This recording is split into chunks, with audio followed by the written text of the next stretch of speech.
The Samsung Galaxy S10 Plus is Samsung's latest flagship smartphone, and in typical Samsung fashion, they've thrown in the kitchen sink.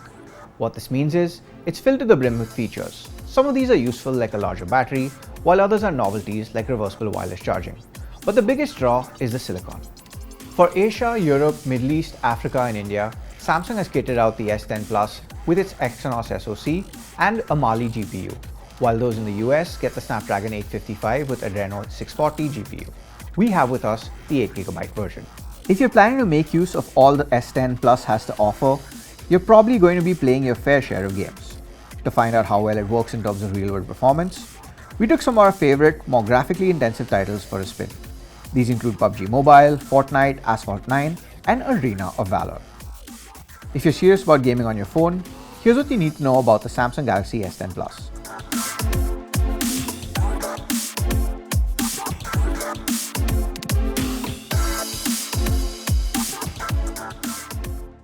The Samsung Galaxy S10 Plus supports a variety of resolutions.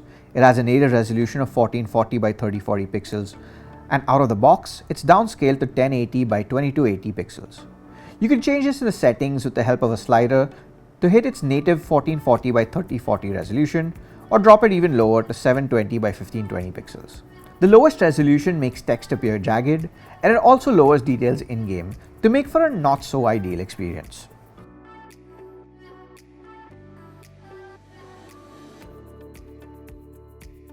The Samsung Galaxy S10 Plus game launcher arranges all your games in a single place, allowing you to tweak them as you see fit. It's helpful in getting the best out of your games if you rotate between multiple titles, allowing you to choose one of the 3 settings for each of them. They're self-explanatory: focus on power saving, balanced, and focus on performance. Digging deeper, and you'll find an option to set the frame rate to a maximum of 60 FPS and force what's being described as low resolution in-game, although it doesn't specify what resolution exactly. Then there's Game Tools, which lets you take screenshots, record video, and decide if you want to receive calls and notifications or enable Dolby Atmos for higher quality audio.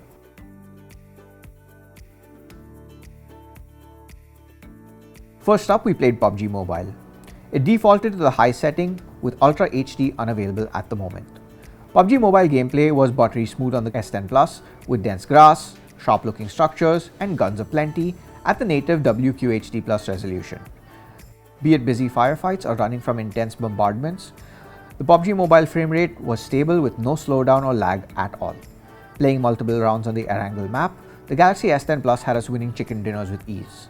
PUBG Mobile on the Samsung Galaxy S10 Plus had strong performance with zero tweaking needed on our part. It was a similar scenario with Asphalt 9. There's no fiddling needed to get the best out of the game, defaulting to the highest settings and quality options. Asphalt 9 was a looker on most phones at launch, and that extends to the game on the Samsung Galaxy S10 Plus.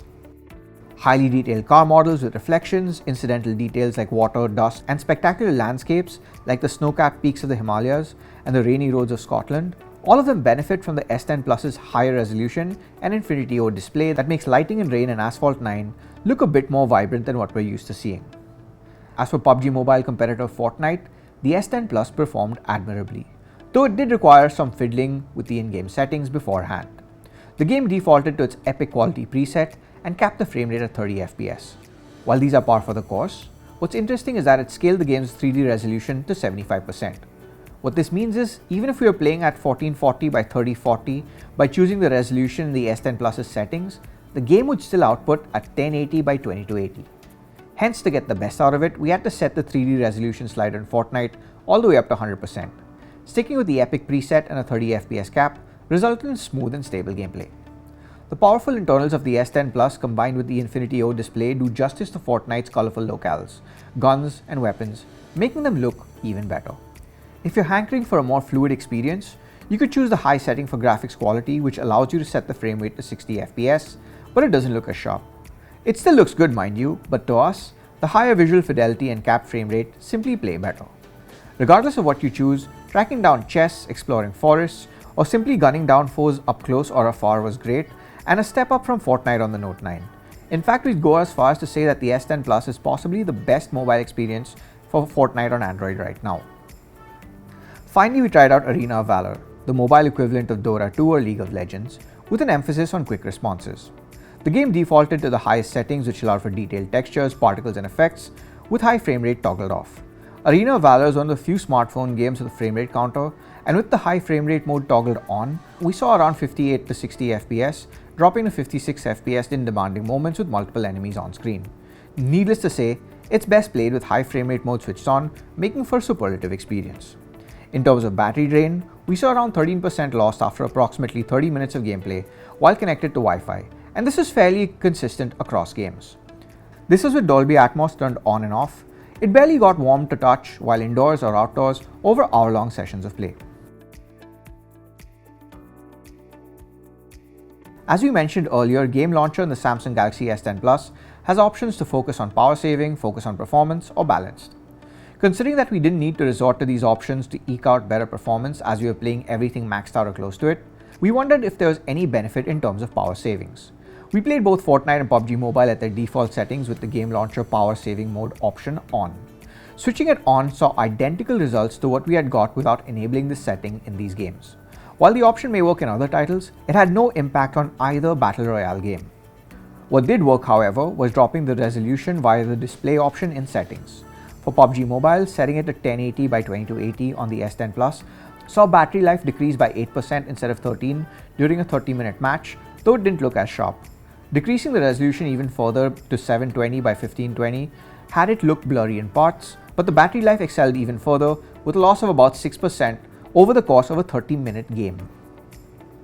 Fortnite had similar gains, be it the epic preset at 30 FPS or the high preset with 60 FPS, dropping to 1080 by 2280 saw the Galaxy S10 Plus battery decrease by 7% instead of 11%, while going even further down to 720 by 1520 had the battery drop by 5% over the course of a 25-minute game. Keep in mind that this was while we were connected to Wi-Fi with Dolby Atmos turned off, so your mileage may vary. Your mileage may also vary depending on the games you play and other settings such as adaptive battery, which is off by default. Sticking to a lower resolution while playing Fortnite and PUBG Mobile is a decent option if you're up for a battle royale on the go and don't have a charger in hand, with the 1080 by 2280 resolution being the sweet spot between power efficiency and visual fidelity.